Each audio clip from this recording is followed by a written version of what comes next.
looking at the Force users in the game, we took a step back and decided what would we want to play and what would the fan want to play. We want to give players the opportunity to be the heroic Jedi like Luke Skywalker, or the darker, more avenging type of Jedi like his father Anakin. And that's a lot of fun, actually, to create those types of moral choices in the game where players are allowed to express themselves in those terms. The reality is there are so many different types of Jedi. Jedi are not all alike. In Knights of the Old Republic, you were very much, you were an outsider. You were somebody who had lived their life and discovered that they were Force sensitive, and then were brought into the Jedi Order on Dantooine. In the Old Republic, where you were a Jedi to begin with, you've always been a Jedi. You're a part of that culture. You were raised according to their codes of honor. You've lived in that mindset all your life. My favorite thing about the look of the Jedi ship is kind of the rounded, sleek, red, almost hot rod look that they've got going. It looks like a very fast ship. But also, if something is there to interfere with your 3D making or anything, it's got to have some big guns to fend that off as well.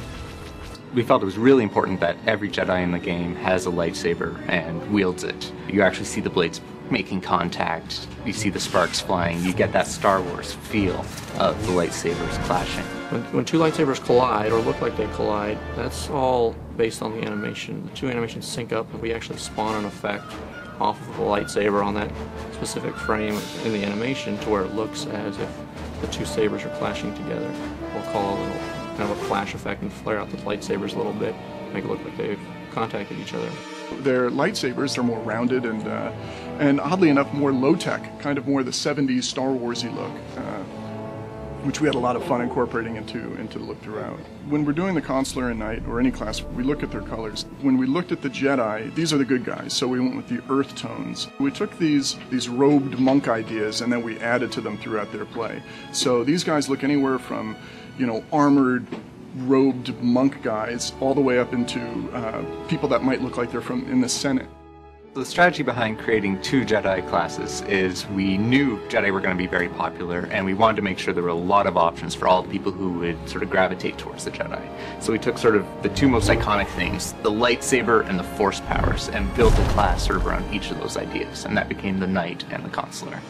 The Jedi Knight is all about high adventure and action and, jumping right to the forefront of the battle and leading troops on the last desperate charge to save a world. The Jedi Knight's got a wide array of different melee attacks for different situations. So he'll have different saber moves he uses when he's, say, fighting one tough target versus a bunch of smaller enemies. And then these attacks, some of them will sort of build up his Force focus, and then other ones will spend it. So he's always got that sort of ebb and flow of building up to his big, strong attacks. If the Jedi Knight's role is to defend the Republic, the Consular's role is to be behind the scenes and to mend it and bring it back together. Diplomacy is a large part of the Consular's storyline, and you can't go into details, but there are times when you actually have to grab people and make them listen to you. The Jedi Consular has actually a wide array of playstyles. If you like playing the sneaky rogue, we have a build there for you. If you like supporting your allies and controlling enemies, we have a role there. And we also have a straight up damage role where you're just smashing things with telekinetics. We've actually also built it so that if you do go down the healing route, your companion becomes more powerful as you level up as a healer. I like to have us think of their powers as being kind of like a clean or focused energy, whereas their effects are going to be in kind of like the cooler tones, kind of the greens and blues, and also pretty symmetrical. A lot of the effects, I like to have them look as if they're coming from the character. They're not really making magic between their hands when casting that. You can play through the Jedi Knight and get the great, big, thrilling action-adventure movie and play that all the way through, and then you can turn around and you can start a Jedi Consular character and get an entirely new story, just as exciting, but about all new things. If you want to get sort of the complete Jedi experience from Tor, you'd need to go through sort of both classes and experience different pieces of the puzzle. If you've been playing through sort of classes on the same side and then go through and replay them again, you'll do it with a much greater understanding. You may make some choices differently.